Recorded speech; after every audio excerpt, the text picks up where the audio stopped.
We've been doing a lot with local authorities in the last 2 or 3 years. Central London has seen a huge rise in workspace providers taking advantage of co-location opportunities, and I think those in outer London and wider across the Thames Valley are really excited about what that might mean for economic growth in the much wider area. But I think there are some real challenges in making that work outside of Central London, and I think that's where we've been really focusing.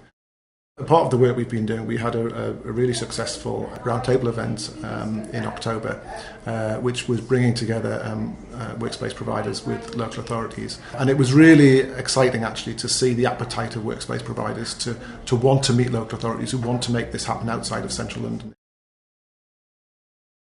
My association with Workspace and interest in it goes back about 5-10 years now. More recently, though, I was responsible for a business turnaround plan for the Thames Innovation Centre in Bexley, and then even more recently I've been working on bringing forward various types of workspace for the London Borough of Brent.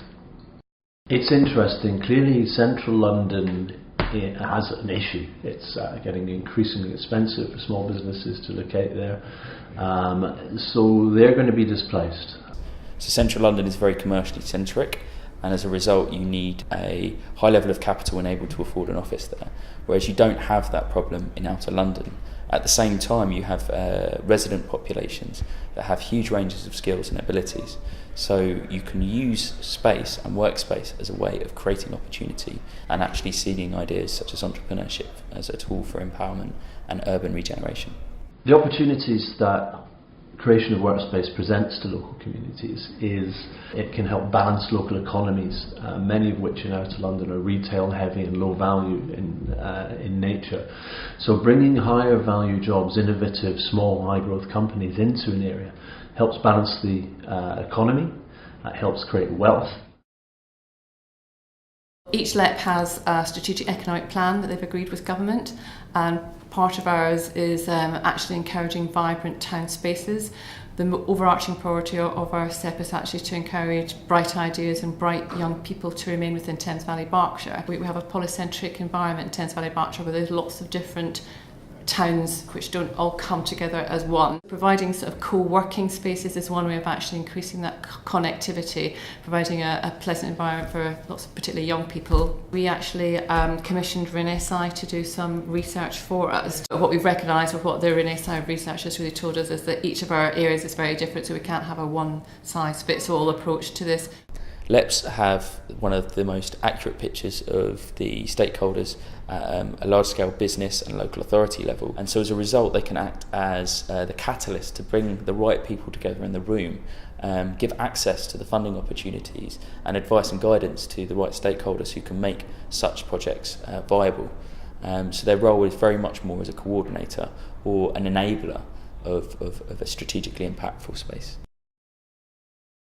So often people look at demand and they talk to local property agents. Well, local property agents won't have a clue about demand for workspace provision. And actually what we would say to local authorities is flip that over. Don't worry so much about looking at it from the demand side, but look at it much more about getting the criteria right on the ground. And if you can do that, we can match you up with the workspace providers who will make that demand happen. First of all, consulting people is really important. But one of the things as an operator that we have to do is we have to have a product that people want to buy, and as a result we are directly accountable to our members.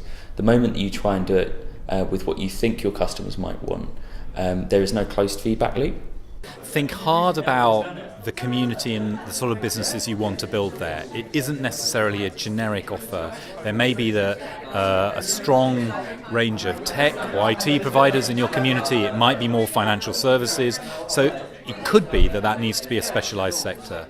You need to understand what it is that you're trying to get out of encouraging workspace into the area, and what's behind your thinking that will drive economic growth. Is it about return on investment? Is it about creating local jobs? Is it about creating a more vibrant town centre and adding vitality to your town centre? Each of those will have will need different approaches and different solutions. And by talking to the provider market very, very early, you can understand who's out there that are going to bring different perspectives on each of those things. Use somebody who's active in the market to almost take away the pain and join up the dots for you on behalf of your property portfolio. They're all different, but you need someone who perhaps has done it before. The first facilities often need to have a partnership approach. So if you're going to work with a provider, that's the moment where actually working closely together, not necessarily a big subsidy, but at least a collaborative approach can make a big difference. Think about going beyond that. The private sector should be much more up for the risk because you've proved that the market works there and that there's a pipeline of opportunities. If you can help providers de-risk if they're the first to invest in the area, assisting with ease through planning, assisting with perhaps even access to finance. Local authorities are AAA rated organisations, and they can really bring something to a joint venture for a workspace scheme and be the first and be a catalyst to really strong regeneration. Don't just find a building, put it out for tender and then hope people will come. Have conversations, do the research, do some real in-depth research with the providers, but equally do some real in-depth research with the business community that they're hoping to serve.